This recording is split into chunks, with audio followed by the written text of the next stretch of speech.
আলহামদুলিল্লাহ, আমার বড় ভাই ব্রিটিশ পাসপোর্টধারী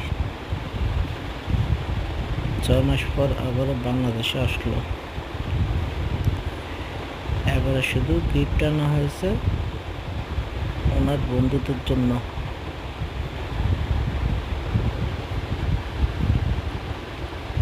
চকলেট ও কসমেটিক।